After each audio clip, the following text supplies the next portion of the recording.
When I tell you guys that my anxiety was skyrocketing while reading this chapter, more so than any other recent Vinland Saga chapter, and I think that's most particularly because Yukimura added in an extra element here that I did not call, I did not see coming, was not something that I predicted whatsoever, and it literally had me on the edge of my seat while I was going through this entire chapter. And also makes me extremely frustrated that we are going to have a 2-month break and we're not going to get another chapter until the end of November, which is deeply disheartening. But hey, you know, you can't rush perfection. You can't rush peak. I want Yukimura to take his time with it.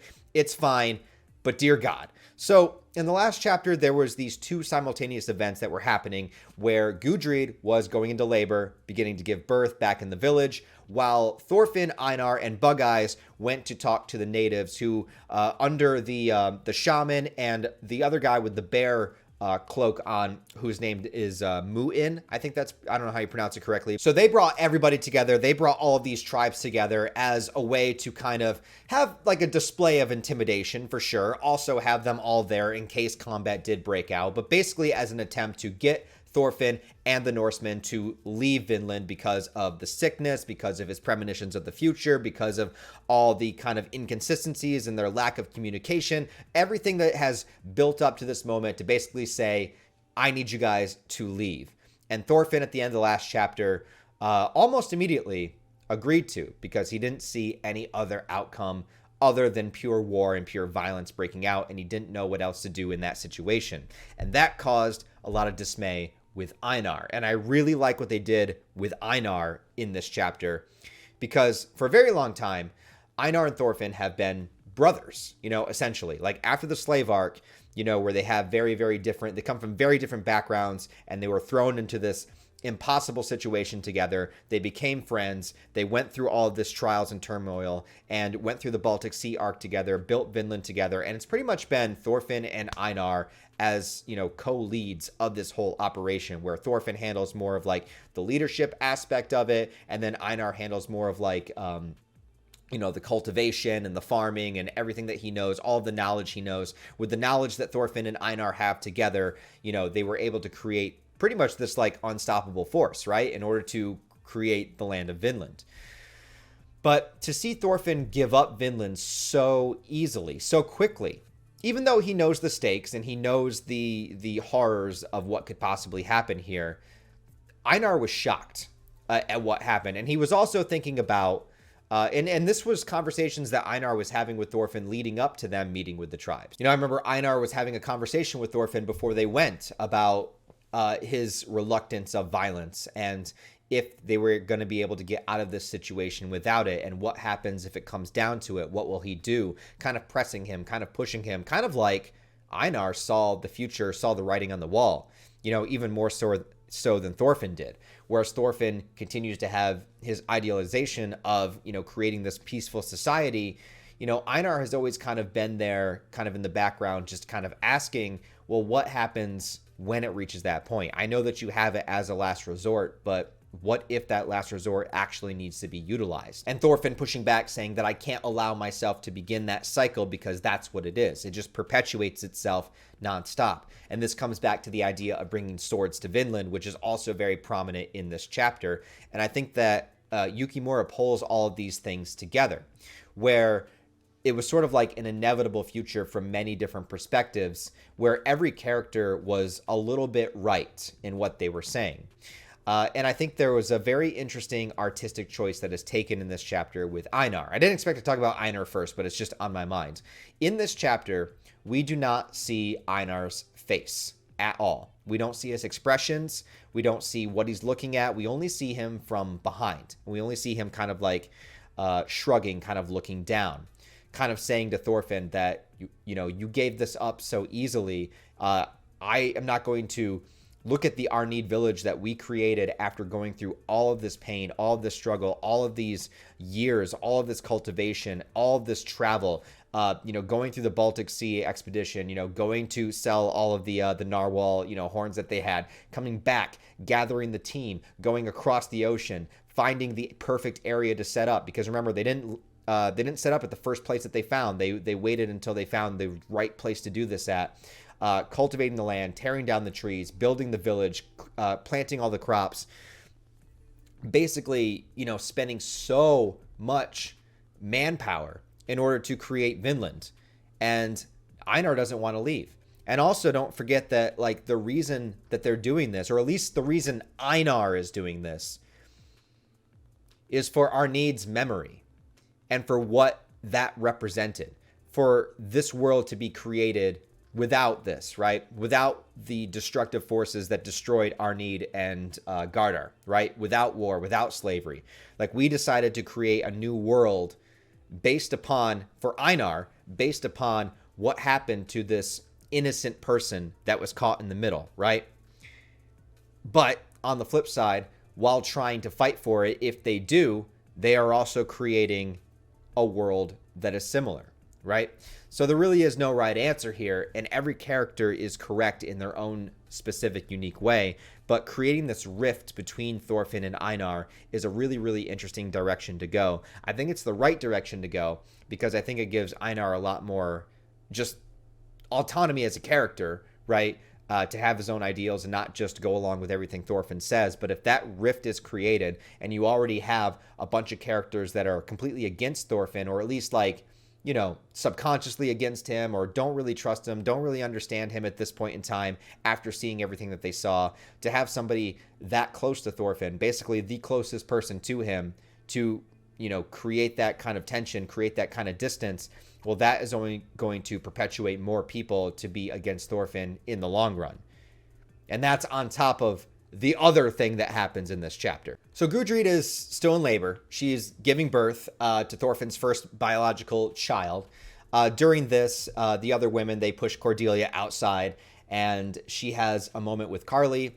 He's outside too. Basically, Thorfinn's adopted child falls asleep. It's a tender moment. And then Cordelia notices something happening across the way to the next closest house. And she sees that, lights are on, not lights, but, fire. There's light coming from it, right?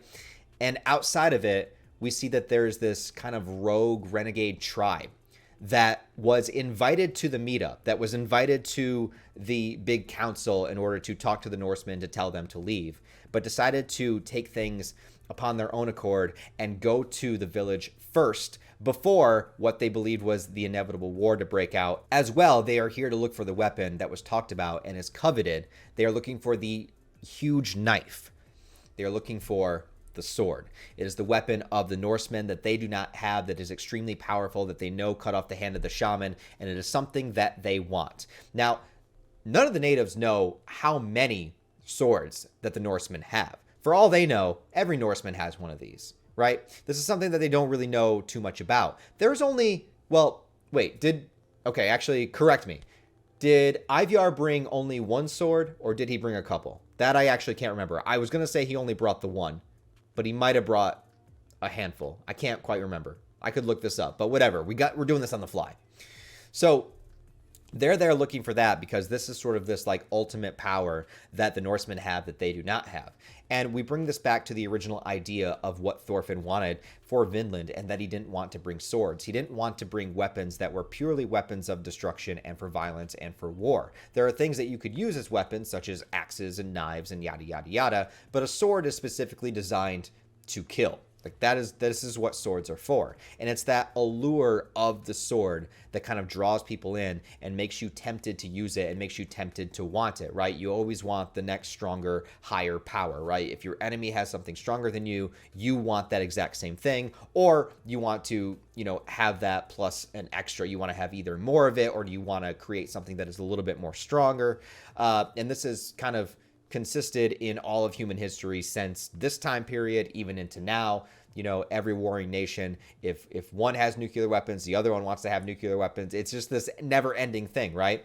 And I think that it has to do with that allure of the sword and that allure of that potential and that capability of destruction and how powerful that actually is. And I think that this draws back all the way to the original opening of Vinland Saga, where you have little child Thorfinn opening the chest and he sees the knives that, for battle, for combat, that Thor's had, and how drawn into it he is, how his eyes kind of light up, how he looks at sort of like the wonder and the majesty that is kind of built around this idea of warriors and this idea of people that fight, right? And it all comes from that. And that's when Thors took the knife out of his hand, asked who his enemies were, tells him that he has no enemies. And that's where it all came from.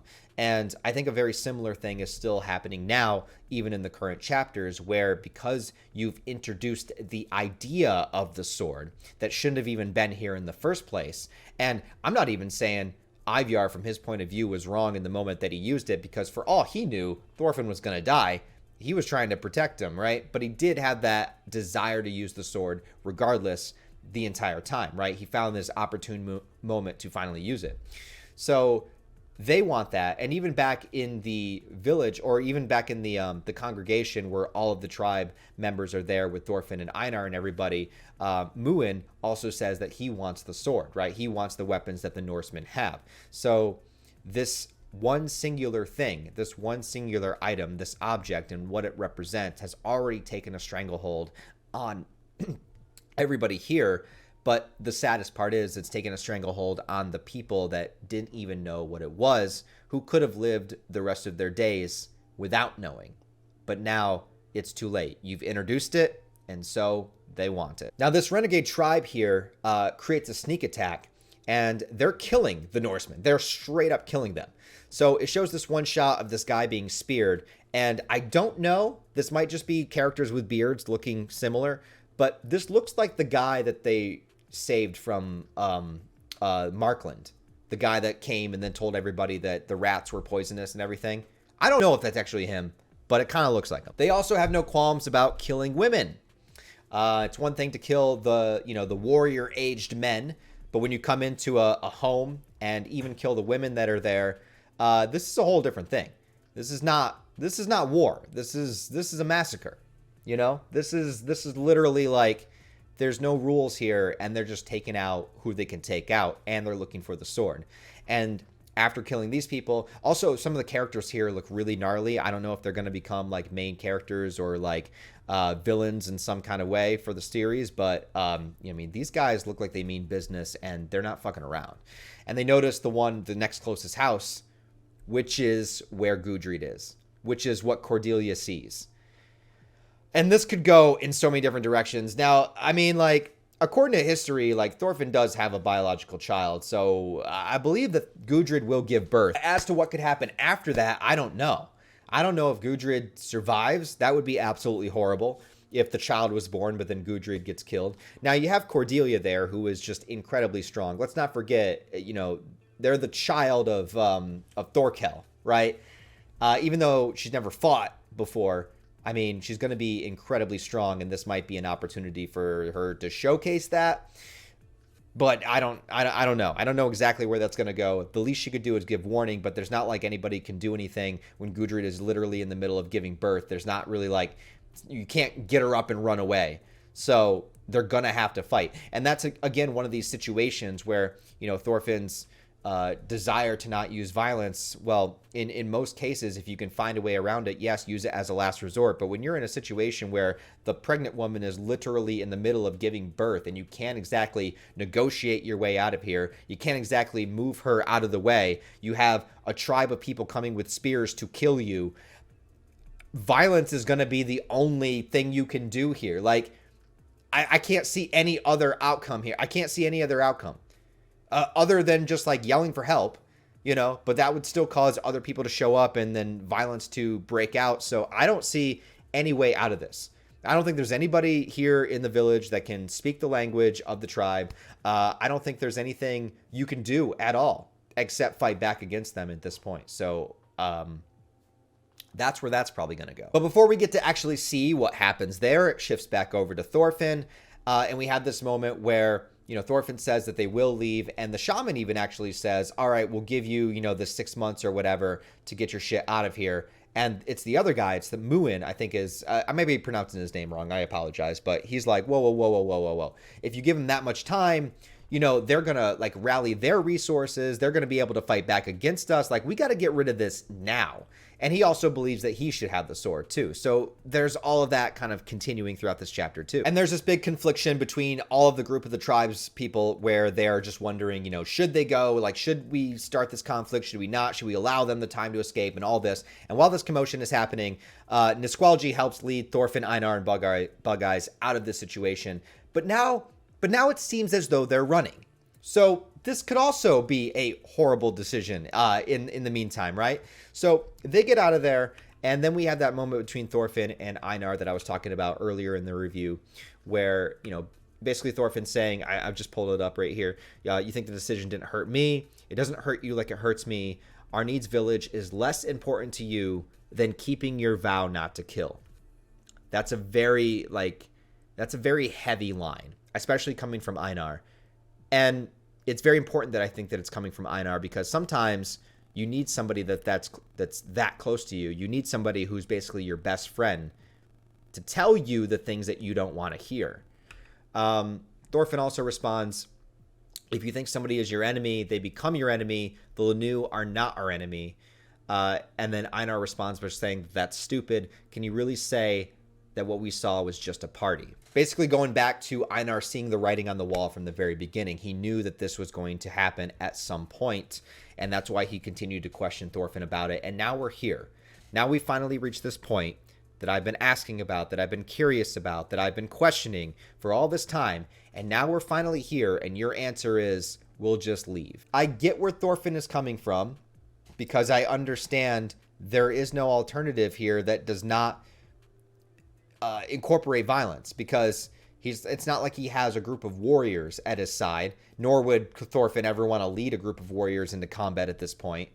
But Einar is also right about everything they went through in order to build this civilization, and to just give it up without a fight is also really, really painful. And I know it is painful to Thorfinn, but this is just where their two ideologies begin to go in different directions. Where Thorfinn is trying to hold strong to this idea of nonviolence, where Einar is trying to hold strong to the vow they made to create Arnede's village. And both characters are completely conflicted, but I think not seeing Einar's face in this chapter as an artistic choice really leads towards me believing that he is going to go completely against Thorfinn, or maybe even side with the rest of the Norsemen, especially when they figure out what's been happening back at the village, and to see the actual death and carnage that is happening there.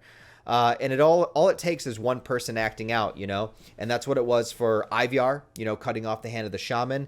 And that's what it was for this kind of renegade tribe to go off and to attack people without anybody telling them to, without saying, hey, the war is on. They went off and did this on their own accord. And that's all it takes, is this non-communication. All it takes is just one person doing the wrong thing that creates a domino effect and a chain reaction of horrific things that happen. And that's really what a lot of human history is. If you think about it, it's usually just one bad event that continuously gets worse over time as everybody puts their hands into the pot, and everything just kind of accumulates and stacks on top of each other. And life is complicated. Life is messy. Life is never one singular thing. As much as you might want just one simple idea to persist, the complexity of human emotion and human decisions and, conflicting ideals, it'll just never stop. As they are escaping, Bug Eyes points out some archers, and it ends. The final panel is one of the natives drawing his bow back, pointed towards Thorfinn and the group. And now here is where I'm going to still pull my theory from last time. We know that Hild is kind of waiting in the wings, and she's been up in the forest kind of watching this whole event play out, right? And Hild, I think, is a wild card in this situation. Hild, I think, is a character that will probably not make it to the end of the series, sadly. But, she's always kind of been this sort of vigilant watcher, right? She's the huntress. And now that Thorfinn is in actual physical danger, will she pull the trigger, right? Because they don't know that Hild is there, but they don't have any way to defend themselves. I don't know if Thorfinn, Thorfinn's pretty skilled, but can he catch an arrow out of the air? I don't think so. You got to be like a monk from D&D. And then even that, you got to be past level 3. What I'm saying is, I think Hild would be willing to use her crossbow in an attempt to save Thorfinn's life, thereby killing one of the natives, thereby seeing the natives or seeing the Norse are attacking against them, thereby confirming the fact that they are at war. Not only confirmed by the fact that back in Arnheid Village, Norsemen have already died. When, Ivyar and everybody else finds out about that, that's going to also confirm war. Then we will have casualties on both sides, from both sides, which will lead us into the inevitability of war, which is something that Thorfinn has been trying to avoid this entire time. And none of it really is Thorfinn's direct fault. However, everybody plays their role and everybody plays a part. And I think that's the saddest, most tragic thing about it, is that you could try to be as careful as possible, but one bad event leads to another. And it's just the inevitability of humanity to make this happen, Anyways, guys, Vinland Saga Chapter 206. If you have read it, let me know what you think about it. Where do you think the story is going to go from here? What do you think is going to happen in the next chapter? We have 2 months. 2 months to wait before we find out if Cordelia's going to go into rage mode, or if Thorfinn's going to get shot with an arrow, or if Hild's going to shoot the native. I don't know what's going to happen. We got to wait 2 months. Anyways, guys, let me know what you thought about the chapter down below. Leave all your thoughts, comments, opinions about it. Be very, very curious to hear your thoughts about what you think about it and where it's going to go. If you like the review, give it a thumbs up and a comment, because all interaction will help it be seen in the algorithm. If you want to support the channel on a deeper level, I got Patreon, I got channel memberships, merch store. Check all that out. Link down below. Other than that, guys, I hope you have a wonderful rest of your day. And I'll see you in November.